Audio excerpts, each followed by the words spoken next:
all over Ghana and live life the brighter way. So just Momo it. MTN.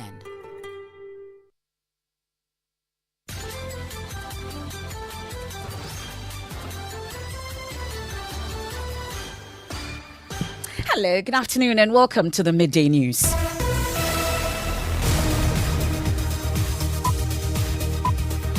We're live on Joy 99.7 FM here in Accra, in Kumasi on Love 99.5 FM and over 30 affiliates across Ghana's 16 regions. We are on ATL FM in Cape Coast, Radio Max in Takrady, Kekeli Radio in Ho, Radio Wa in Wa. You can also go digital on Spotify, Facebook and myjoyonline.com app. This afternoon, ratings agency Fitch warns of tougher times for Ghana's banking sector should any attempt be made to restructure the country's debts as government prepares to meet IMF team next week. We'll also hear from President Akufo-Addo, who is criticizing such institutions. Credit rating agencies have been quick to downgrade economies in Africa, making it harder to service our debts. I have the views of an economist as well. Also, TEF War at the Small Arms Commission as board and the Public Service Commission fight over the continuous stay in office of the 66-year-old executive secretary. But even before the dust could settle, the presidency has in a letter granted the executive secretary another 2-year contract. We have details of that for you. And members of Council of State, or a member of the Council of State, takes on former President Mahama, describing his comments about the judiciary as shameful and unbecoming of a former head of state. When the lawyer petition was given in his favor, he didn't say anything against it. Mm-hmm. Why was it that this one is against him and then he's now using the statement like that? It is shameful for him. You were former president. We hear from veteran lawyer Sam Okujeto. Also, Electoral Commission insists it is going ahead with plans to use the Ghana card as a sole guarantor for enrolling onto the voters' register, despite the NDC insisting the EC must scrap the plan. We believe that if you have the Ghana card, then that issue is addressed. And once you have the Ghana card, we are doing continuous registration. We will end the registration for 2024 elections on the 7th of October 2024. Details shortly. We have sports. Playing Kudus as a false nine is an option for the Black Stars technical team, Otoado says as he finalizes his team for Brazil friendly. And later.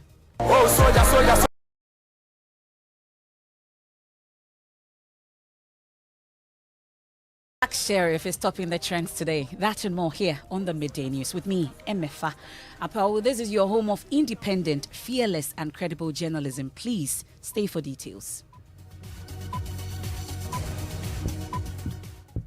And we start from the central region where a Cape Coast District Court has remanded a self-styled pastor, Michael Dako, and the Tufuhing of Ekumfi Akwa Krom, Christopher Echo Clark Kwansa, to police custody. The two are alleged to have kidnapped, killed and buried Georgina Yabuche in an uncompleted story building for ritual purposes.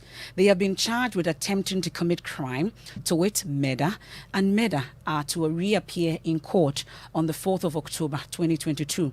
Richard Kojonyako is our Central Regional Correspondent. He's been following this for us, joins us on the line. Richard, walk us through the facts of the case and what transpired in court.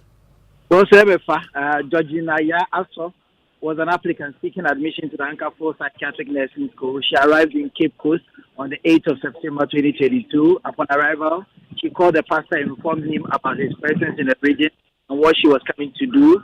The pastor, a self-styled one, and a boyfriend of the sister of the deceased informed her he will pick her up after the interview. On the 9th of September, about midday, the chief and the pastor plotted to kill the deceased for rituals, for money rituals.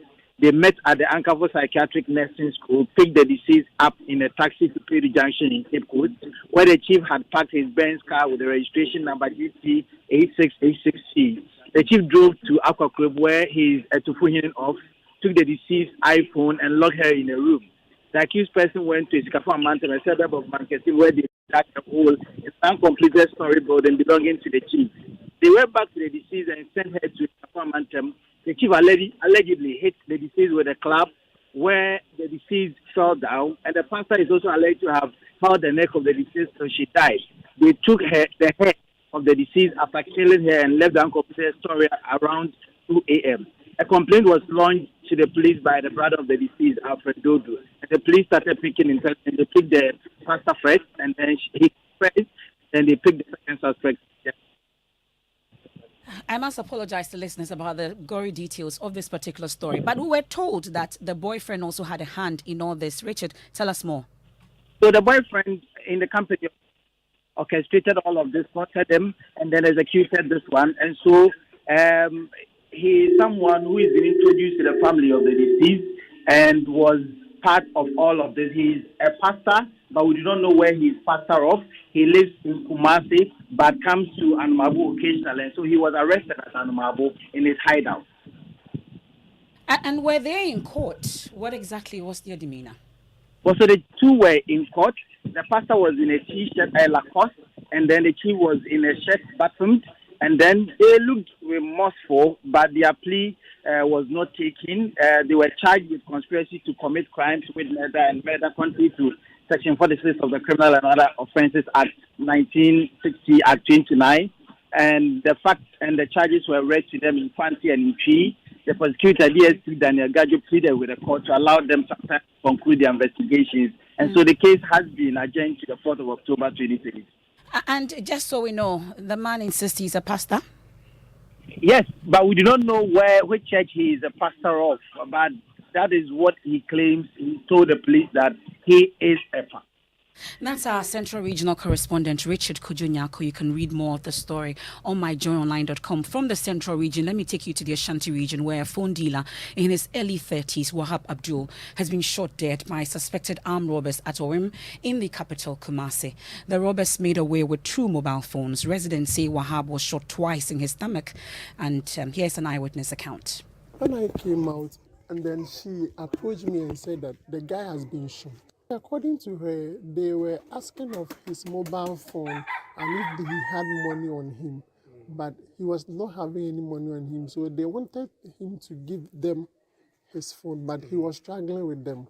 That was where they heard the gunshot, and we rushed him to county hospital for first aid before he was transferred to Komfanoche emergency unit for every treatment that day. But unfortunately, he passed away.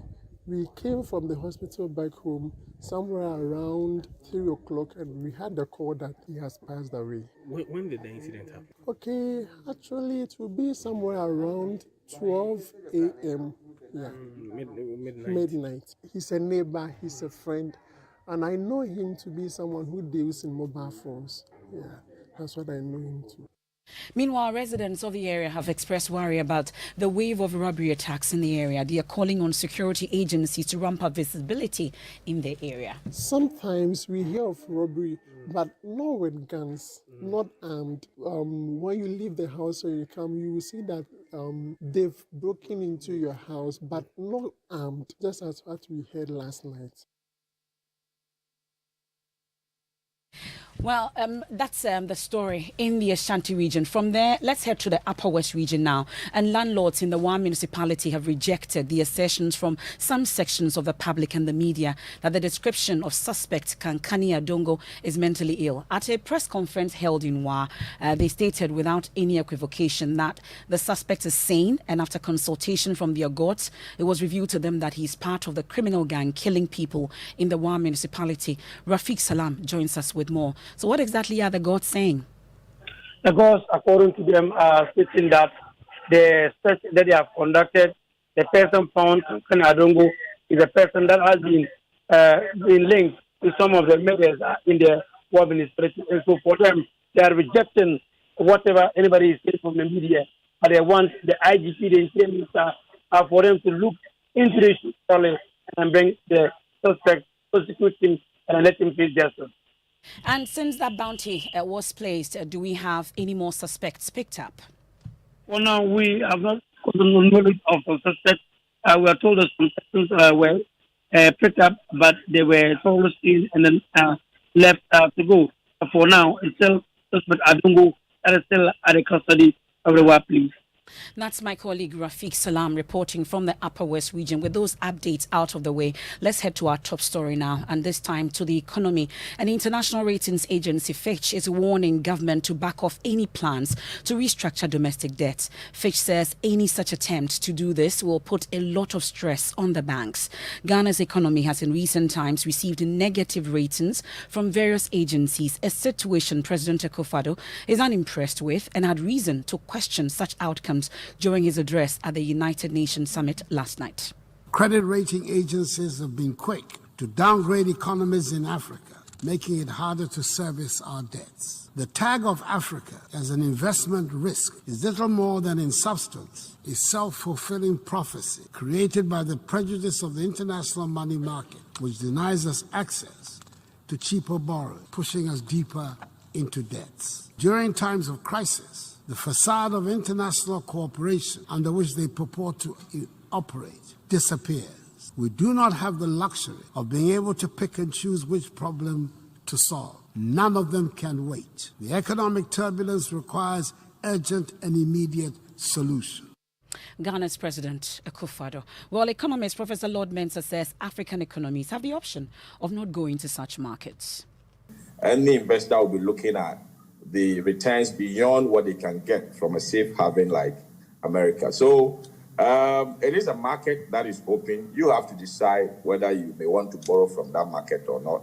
But as to whether, the market is prepared to adjust, to say that, our conditions in Africa, is different. So we should, the market should consider as far as, returns and risk is concerned, and the way that the credit rating agencies, treat us. Those rating agencies deals with information, and once the situation changes, they have to upgrade for investors to be aware. It's a way of, managing the global integrated risk in total. Right. So if your situation changes and they don't upgrade it, they may put, something bad in the eyes of, the investor. So.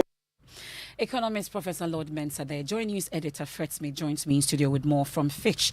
However, we know that they have some concerns about the agency. What really are the issues? Yeah, indeed, Emefa. Fitch says sovereign debt default is a real possibility for Ghana, and any kind of domestic debt restructuring could severely threaten the local banking sector. Fitch has been explaining that Ghanaian banks hold large volumes of government securities, so debt distress is going to put a lot of stress on these banks, and the operating environment is looking very fragile. Fitch estimates that if there's even a 30% cut, that would make several banks insolvent. Okay. And you know the impact on the ordinary if that happens. That's the concerns of the agency Fitch. But economist Professor Lord Mensah agrees with this assessment, but maintains that restructuring of Ghana's debt is a necessary evil.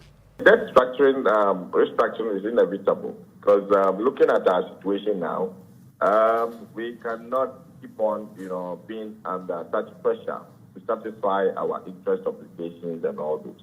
How should the banks position themselves and perhaps the BOG, put in place some measures to help us deal with the shocks? Of course, the banks understanding the dynamics and knowing what is bound to happen in the next few years, if we should go for the restructuring, to also position themselves and know very well that, dealing with the government, over-concentration of government loans on their balance sheet may not necessarily be the order of the day. And possibly look at the private sector and how they can do retail banking. That's economist Professor Lord Mensah. Well, there's a lecture here in Ghana on COVID, Russia-Ukraine war, and Ghana's economy. And Joseph Akable is there for us. Joseph, tell us more. And so it's been organized by Think Progress Ghana in conjunction with the Graduate Students Association of Ghana at the Ghana Institute of Management and Public Administration. And it's being addressed by Professor Lord Mauko Yebuga. He's a development analyst, and his main contention this afternoon will be to make a case on why Ghana's economy has been battered by these events. And the context is the president's address at the United Nations General Assembly. And so far, he's been explaining how the nation has been suffering by way of inflation rates and its impact on the ordinary Ghanaians. And he'll be explaining why he believes it was due to the state of the economy prior to the pandemic and the Russian and Ukraine war is what occasioned the impact in the manner that we are experiencing currently in this one. That's Joseph Akable there. Now on to some other stories. The continuous stay in office of the Executive Secretary of the Small Arms Commission is creating a turf war between the board and the Public Service Commission over her age. Joy News is learning that Reverend Dr. Paul Frimpong-Manso-led board wrote to the Public Services Commission asking for the ratification of Madame Azaratu Afi-Yakubu as the Executive Secretary, but the Commission raised a number of concerns. My colleague Elton Broby joins me in studio. He's been following up on the development at the Small Arms Commission, and he joins us in studio. Elton, so on what grounds really is the Small Arms Board demanding the ratification of the employment status of Madame Azaratu Afi-Yakubu? So our checks indicates that the Ministry of Interior wrote to the Small Arms Commission's board saying that the ministry wants Madame Azaratu Afi to continue in her role as Executive Secretary. Well, based on that, the board wrote to the Public Services Commission asking them to rectify this appointment.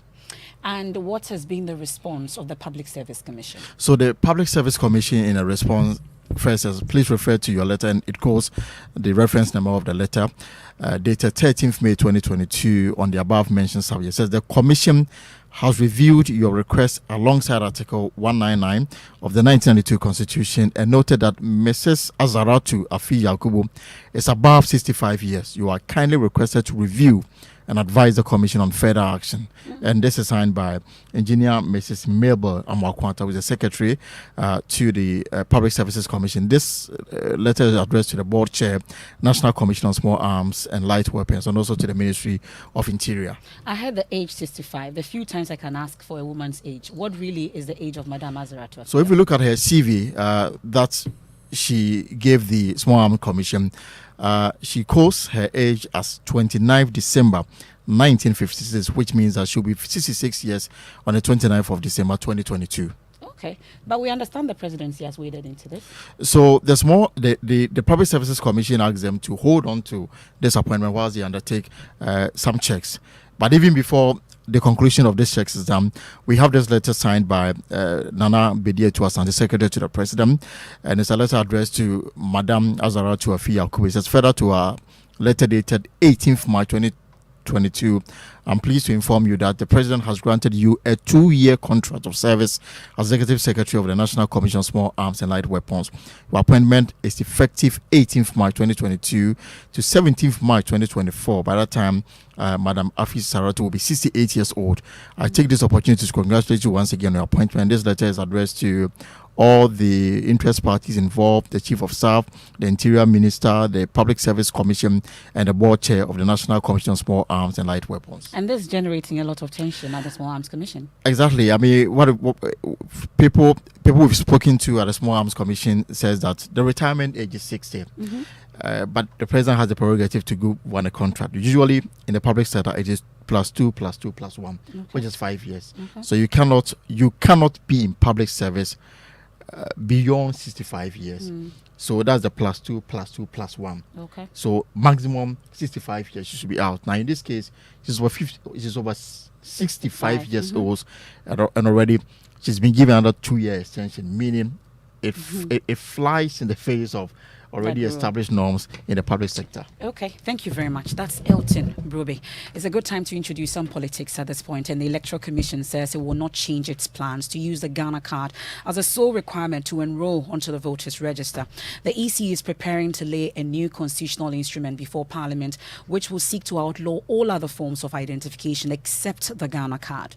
The NDC held a news conference on Tuesday warning the EC will use all means, or the NDC will use all means to resist the plans. Listen to National Chairman of the NDC, Samuel Ofosu-Ampofo. Very important matters that threaten the sustenance of our democracy and our very peace as a nation. The Electoral Commission is seeking to undermine our democracy through the proposed public election registration of voters instrument. This regulation is clear on the face of it that the Ghana card shall be the only proof of identification for purposes of voter registration. The regulation flies in the face of Article 42 of the Constitution. This clearly makes the proposed provisions unconstitutional. Since the CI has not been formally laid before Parliament, we take this opportunity to call upon the EC to abandon the idea altogether. We wish to serve notice that we will use every lawful means to resist this latest effort to undermine the right of Ghanaians to vote and in the process skew the electoral system in favor of the MPP. But speaking to Joy News, Director of Electoral Services at the Electoral Commission, Dr. Sribo Kweku said using the Ghana card will rid the voters' register of underage persons, their debt, and equip them to run a credible election. Everybody who has been following registrations in Ghana will realize that the tensions that crop up at the decision centers are related to who a Ghanaian is and who is 18. Basically, you will have the political parties, especially NPP, MPP, at each other's throat. You are not a Ghanaian, you are not 18. But we believe that if you have the Ghana card, then that issue is addressed. On concern that some 2 million Ghanaians do not have the Ghana card, Dr. Sribo Kweku says they have received assurances from the National Identification Authority that they will clear the backlog of unregistered persons before election 2024. We also had a lot of interactions with the NIA. I believe the timeline that you were referring to them was relating to the end of this month SIM card registration. But they were saying that if they have around 2 million to register, then they cannot complete them within the 2 months, 2 weeks or so that is left. The assurance they have given us is that they will be able to address all the challenges that you are listing by the end of this year. So they have about 3 months to go, so they can address all these challenges. They were saying that initially a lot of the issues were addressed at the head office or the Elwa Stadium. That's Director of Electoral Services at the Electoral Commission, Dr. Sribo Kweku, taking us on a quick break here on the Midday News on Joy 99.7 FM, Love FM 99.5 FM in Kumasi, and over 30 affiliates across Ghana's 16 regions. We are live on Spotify, Facebook, and myjoyonline.com. We've been talking about ratings agency Fitch warning of tougher times for Ghana's banking sector should any attempt be made to restructure the country's debt as government prepares to meet IMF team next week. Also, the TEFOR, other small arms commission as board of the Public Service Commission fight over the continuous stay in office of the 66-year-old executive secretary. When we return, we have sports, and then member of Council of State takes on former President Mahama, describing his comments about the judiciary as shameful and unbecoming of a former head of state. When the elected petition was given in his favor, he didn't say anything against it. Mm-hmm. Why was it that this one is against him and then he's now using the statement like that? It is shameful for him. You were former president. And then we'll tell you why Black Sheriff is topping the trends today. Oh, Sogah.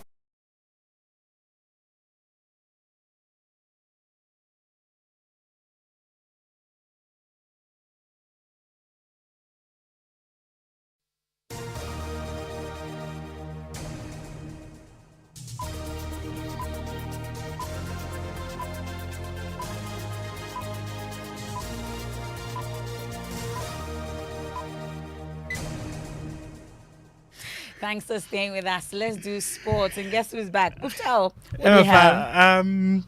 you know what? In 10 matches, Mohamed Kudus has scored 7 goals, and 5 of those goals came from the position he played as a makeshift striker for Ajax Amsterdam. So the technical team of the Black Stars, headed by Otto Addo, has been speaking to the media ahead of the friendly match against Brazil tomorrow, and he says that they are considering other options of using Mohamed Kudus. For me, it's not a big surprise on how he plays because surely we know him very well, and I know him very well. So I'm just happy for him that he's now part of the starting 11 in Ajax. And we have all kinds of ideas, so many ideas. We have so many good players besides Kudus. It could be an option, but there are so many other options also for him. And surely we won't talk about tactical things before the matches or before the World Cup, but anything can happen, sure. Yeah. Would you like to see Mohamed Kudus lead the attacking machinery of the Black Stars? Is it too late to get to Brazil before tomorrow? No, it's not too late. Please, we can fly tonight. Arrange it. It's just 6 hours. Okay. Thank you very much. That's Muftao with the latest from the world of sports. I have more politics this afternoon, and a member of the Council of State, Samuel Kujeto, has described as shameful former President Mahama's criticism of the Chief Justice and the judiciary over the handling of some politically related cases. He's been speaking on upfront. But before then, let's hear from former President Mahama. So badly has the image of our judiciary deteriorated that many of our citizenry openly make mockery of our justice system and of our justices. The phrase "go to court" is these days met with derisive laughter instead of hope that one will truly get justice. If people are not poking fun about politics and inducements being used to sway the hand of justice in the lower courts, then it is poking fun and making statements about the 7-0 of the unanimous FC. But speaking to Raymond Akwa on upfront, Mr. Okudzeto accused the former president of being selective in his criticism of the judiciary. There's a distinction between making an allegation against a judge and a wholesale condemnation of the whole institution.